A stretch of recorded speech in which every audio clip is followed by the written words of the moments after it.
Well, hello everyone, and welcome to the next episode. I think it's episode 13 actually of Leading with Gen AI. It's just Jeff and me today. I'm Pat. Rob's off somewhere in South Africa. We're not sure quite where he is right now. We wish him well, and he'll be back in the next episode. But for now, it's me and Jeff. And actually, Jeff, we got some very interesting things. We're going to talk a bit about advertising and search around LLMs today. Then we're going to touch on AWS reInvent, and then we're going to also close out on a little bit around world labs and simulations. So what I think we'll do is we'll kick off with it's been a lot in the news, the FT recently, actually, and other sources around whether OpenAI are going to start actually branching out into advertising, and also at the same time they've obviously gone heavily into search as well. And I know you have some strong opinions on this. So why don't you kind of set this one up for us? Yeah, sure. I mean, it's a really good story about it. And you flagged this up about an interview which OpenAI's CFO, a new CFO in particular, this is a key point, Sarah Fry gave to the FT recently, where she started talking about looking at advertising and weighing up an ads model, is how they described it.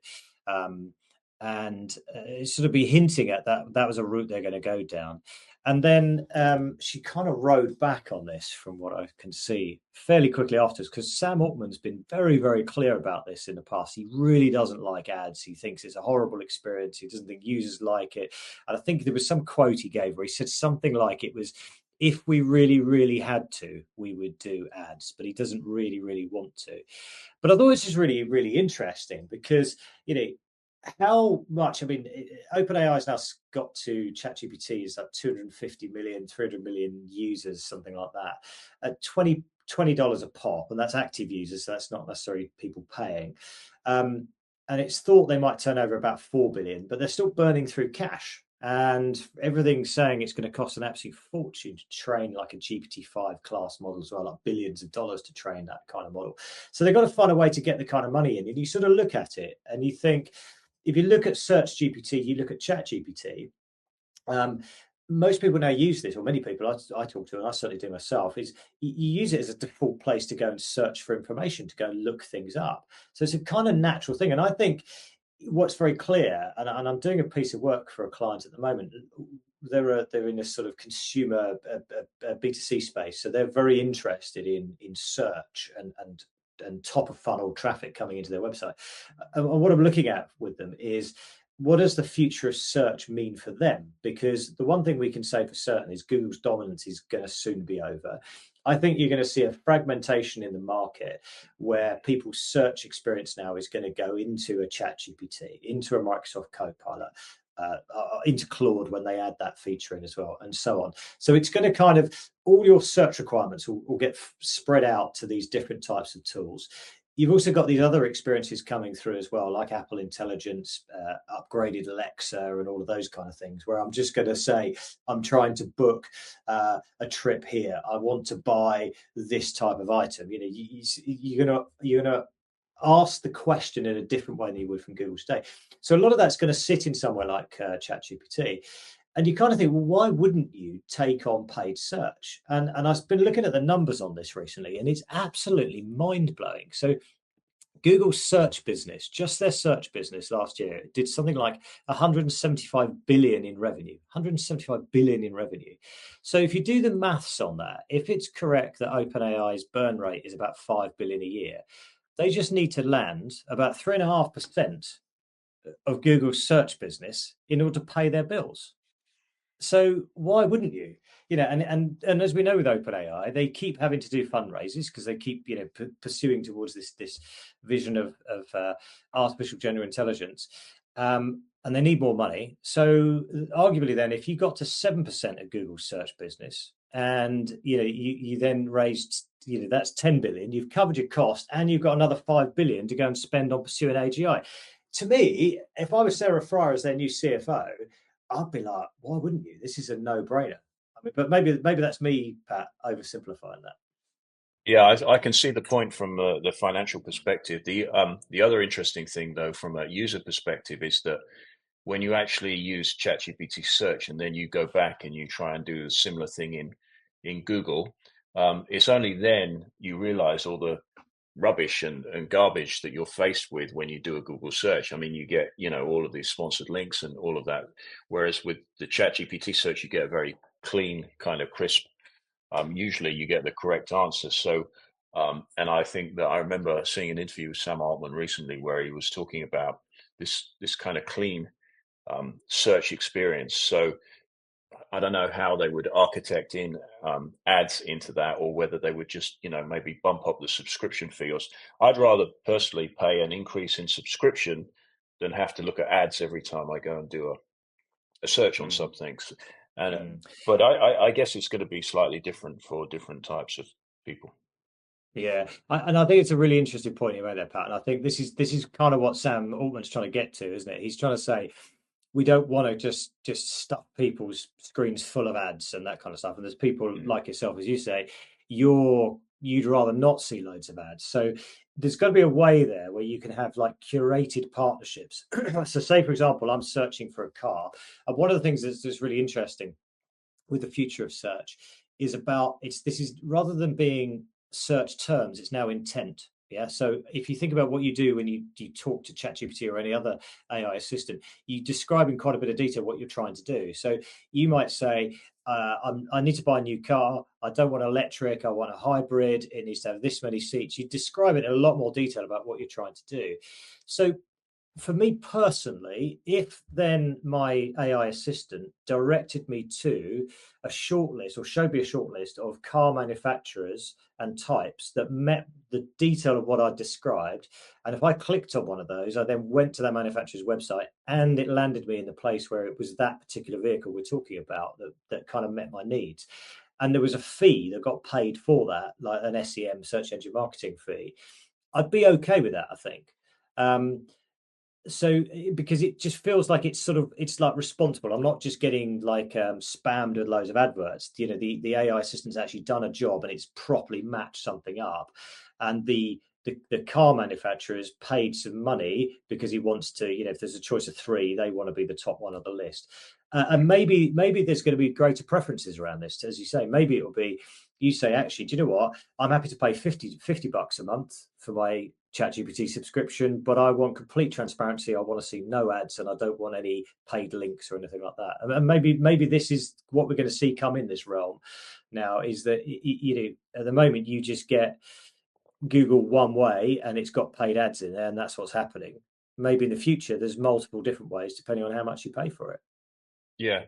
Then going back over to the Google side. So and you kind of alluded to the amount of revenue that they make from their ads business, which is huge.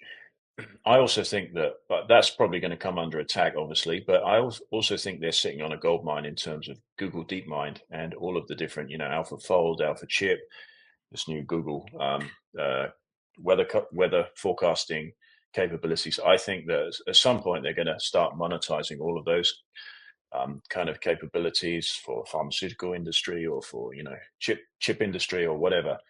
And I think that they're going to have to kind of start aggressively um, licensing out those kind of capabilities. I think they are sitting on a huge gold mine there, so that could mitigate some of the risk around their Yeah, search that's a revenue. really interesting point, Pat. That's a really interesting point because the search business is going to drop. It's going to drop away, and I'm not sure that 175 billion-dollar pie will still exist because I'm not an expert in search engines and that kind of stuff. But for I've read up on this and researched is that there's actually a lot of like really drossy adverts for people like trying to drop ship products and all of this kind of stuff. And I think, as you just said, the large language model, the AI assistance, is going to give you a much higher quality search. So it's going to drop all that dross out of it. So I wonder whether actually quite a lot of Google's ad revenue and search revenue disappears because nobody Mm. wants to see that stuff, and so it's not there.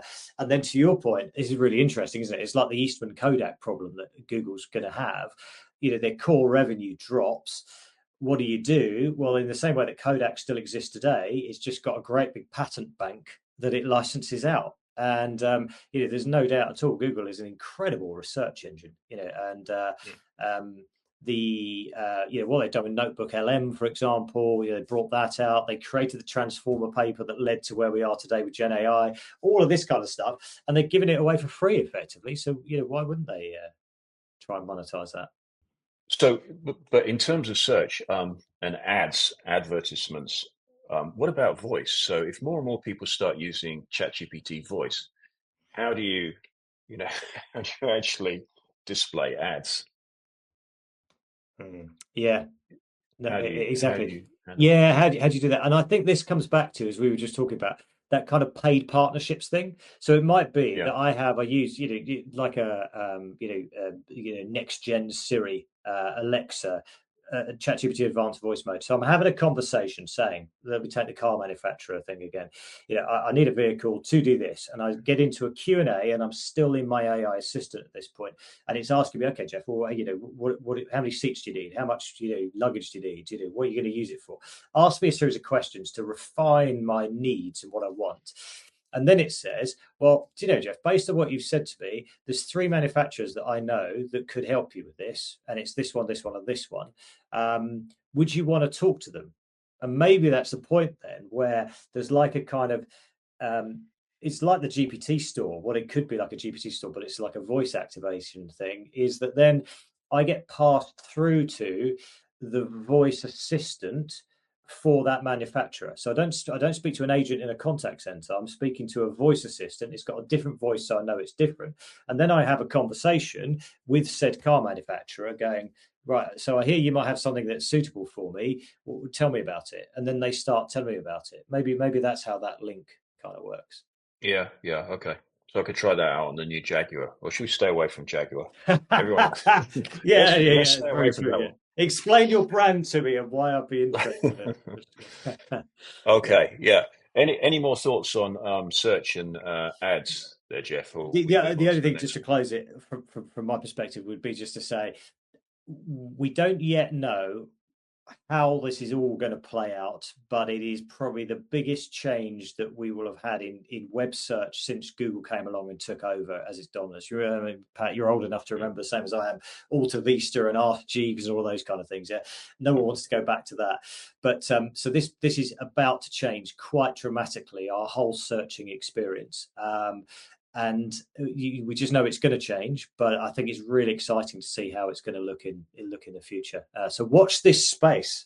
Yeah, definitely. It's going to be interesting because like there's going to be a whole new generation that will come through, probably not ever using Google, possibly, just going straight to chat from very young age. So whereas it's kind of our age that might have to get used to this new kind of experience. We'll see. Um, Yeah. I want to set up the next one, and Jeff, I know you've been keeping an eye on AWS reInvent, so perhaps you want to just kick that one off. Yeah, sure. Well, so AWS reInvent is going on. That's a great meetup in Vegas every late November, early December. I'm slightly disappointed I'm not there actually. I keep getting photos popping up on my phone from previous ones I've been to. It's always good Oh, fun. you've been there Although before. Okay, yeah, yeah, been a couple of times. It's a bit bonkers because it's busy all during the day, and then in the evening you're going out meeting up with loads of people, and then you're very glad to get on a plane and sleep for hours on the way home at the end. But anyway, good fun. So some of the main things that are coming through for what I've seen at reInvent is Amazon have created these Nova AI models. I think a few years ago, I mean, it's like happy birthday Chat GPT. That's about 2 years ago now, roughly, isn't it? That it burst onto the scene. And I think when it first came out, we all sort of looked at ChatGPT and went, wow, these models, this is a moat. They've got this technology that nobody else has got. This is just incredible and groundbreaking. But actually, we quickly found out that that's not true. And Anthropic produced Claude. I think it was very impressive what Elon Musk and XAI did with Grok, particularly how quickly they produce something.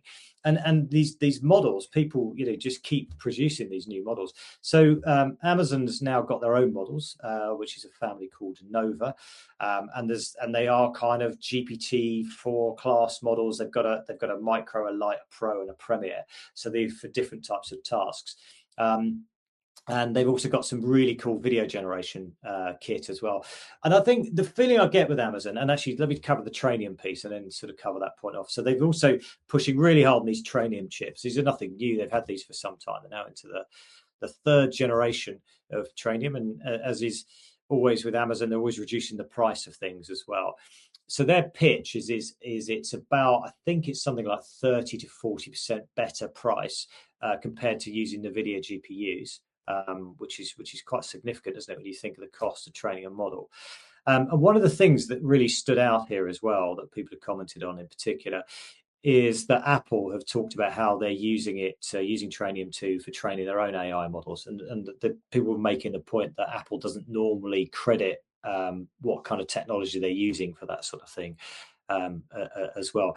I mean, I think the whole thing about NVIDIA, there was somebody I was chatting to earlier today actually was asking me about, how overhyped is the NVIDIA share price and this kind of thing. And the thing to remember with NVIDIA that they've done very well is it's not just chips, it's chips and software. So NVIDIA's got that CUDA software, which is really mature, really well established, and makes it easy for developers to build these kind of models.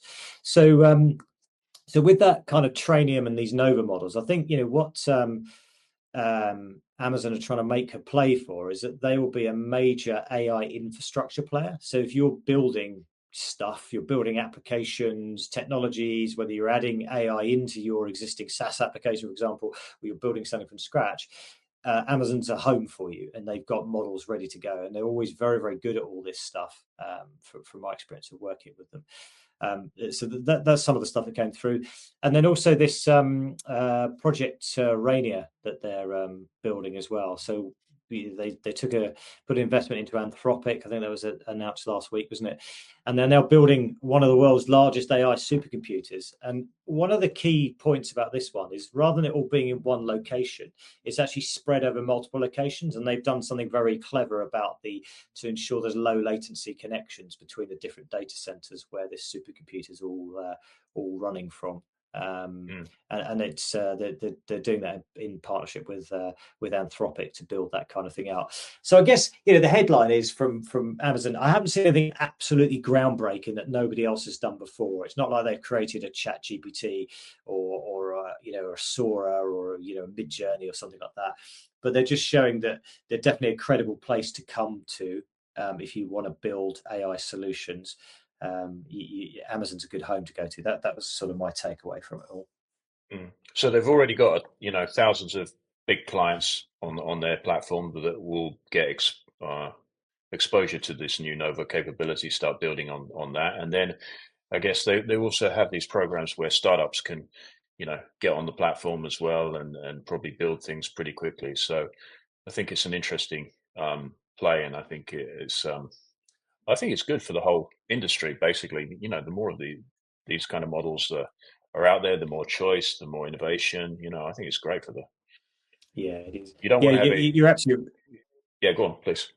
No, I was going to say no. I think you're absolutely right, Pat. Is that it's almost like these models. The model's not really the unique part at all, And if you look at what Amazon's done with Bedrock, so the idea with Bedrock is it's almost like a plug and play. That's probably not quite the right term for it, but like a plug and play for AI models. So you interface into Bedrock, and then you can use any of the models behind it. And that's very similar with what Microsoft's doing in Azure AI, where you've got not just the open AI models, but you've also got Mistral and all sorts of stuff in there as well. So it just kind of feels like the model isn't the moat, that's for sure. And as you say, if you're a startup and you want to go and build, you can go to Amazon and you can choose a model that suits the needs that you want. And if that model is superseded, surpassed in the future, then you can swap it out because you've engaged with Bedrock to build the AI model to build an AI model into your platform. Mm-hmm. Very good. Thanks for the update. Anything else you want to close out on Amazon there? No, I think that's everything. I mean, they talked about agents, but everybody's talking about agents. And I think, as we go into 2025, this is going to be the big thing next year, is all about building out agents and agent workflows and that kind of thing. We'll probably cover that in another podcast because you could do an entire podcast on agents. But that's another one where I think it's look, we all know agents are coming. They're going to be really, really big. It's going to be a massive impact as it comes through.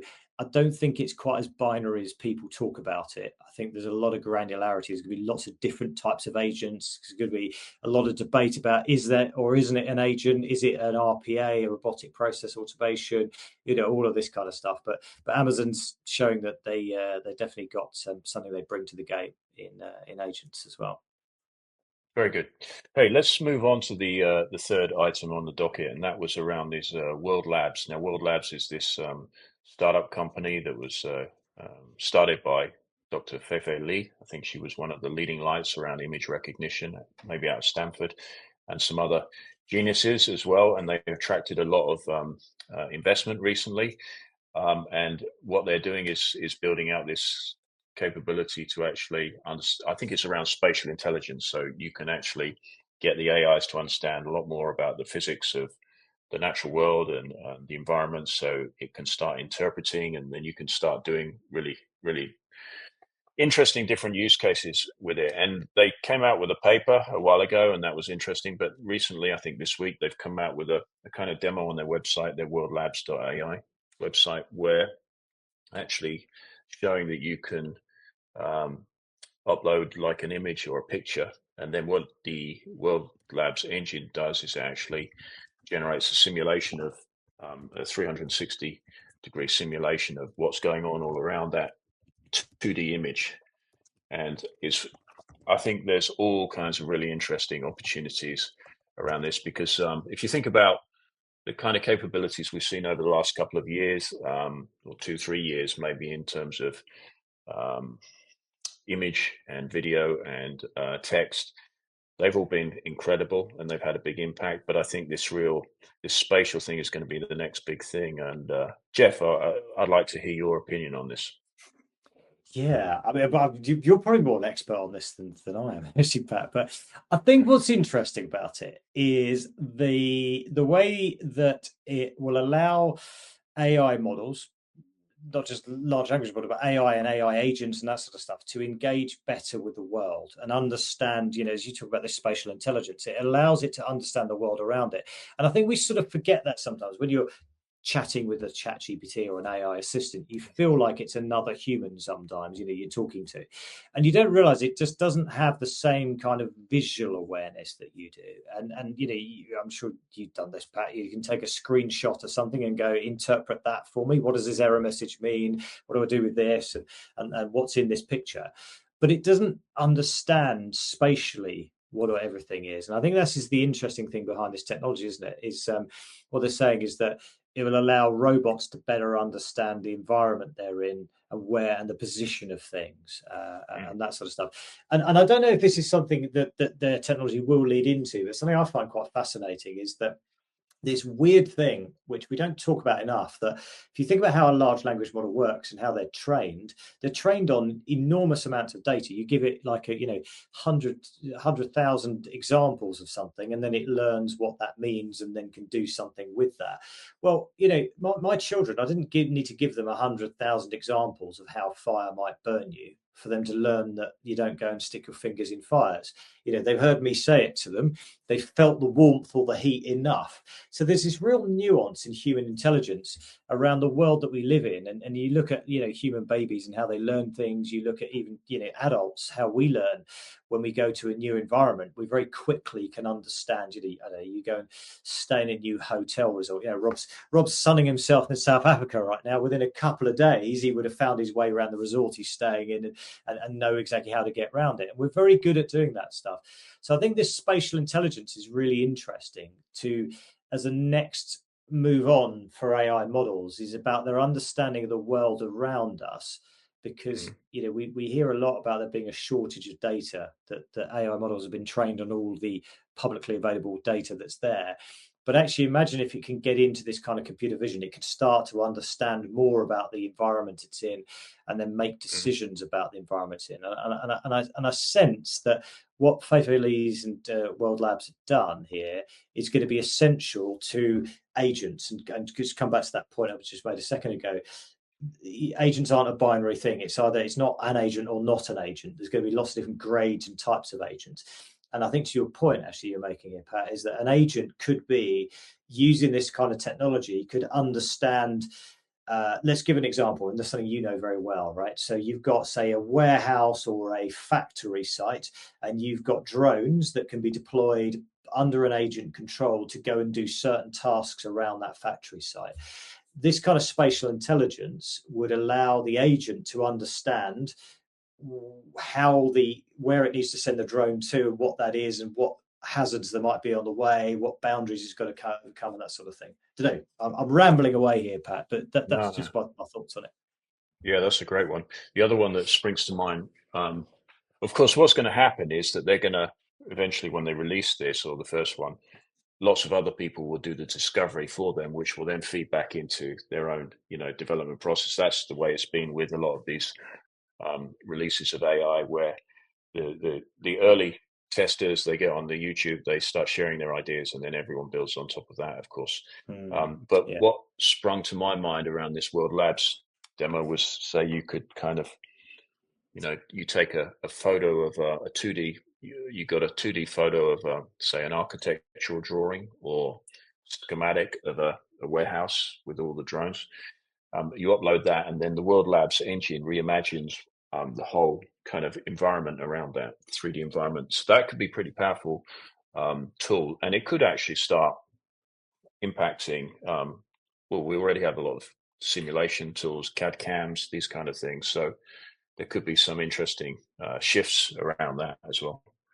It's really interesting, isn't it? I think one of the use cases I saw for this was around self-driving cars, and to your point there's a very good one, which is gathering all this data. So someone like Tesla, for example, has got well, Tesla probably now does have the world's biggest collection of data collected from self-driving cars, isn't it?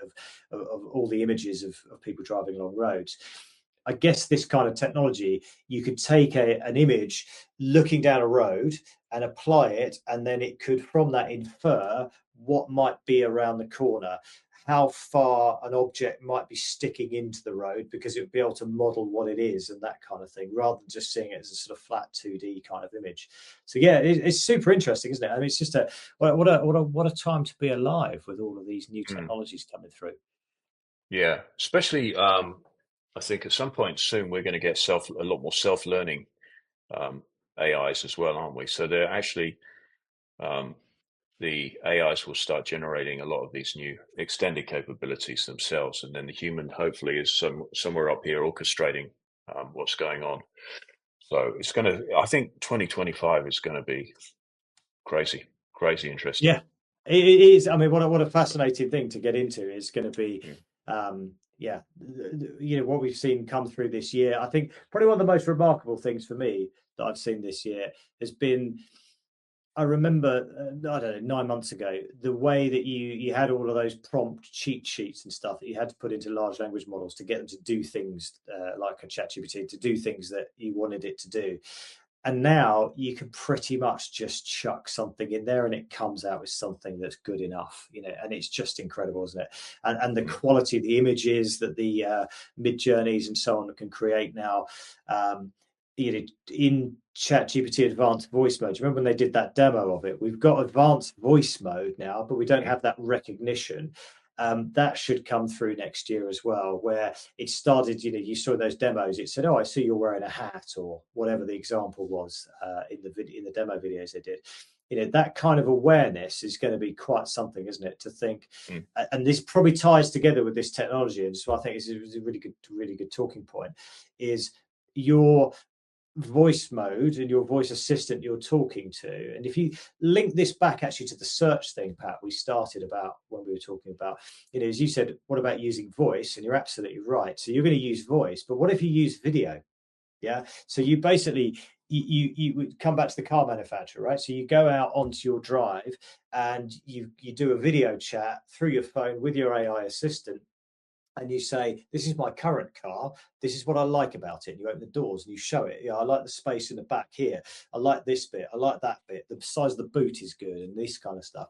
And you do that, and then it can process all of that information to help refine what will be the best vehicle for you to purchase as a new car, for example.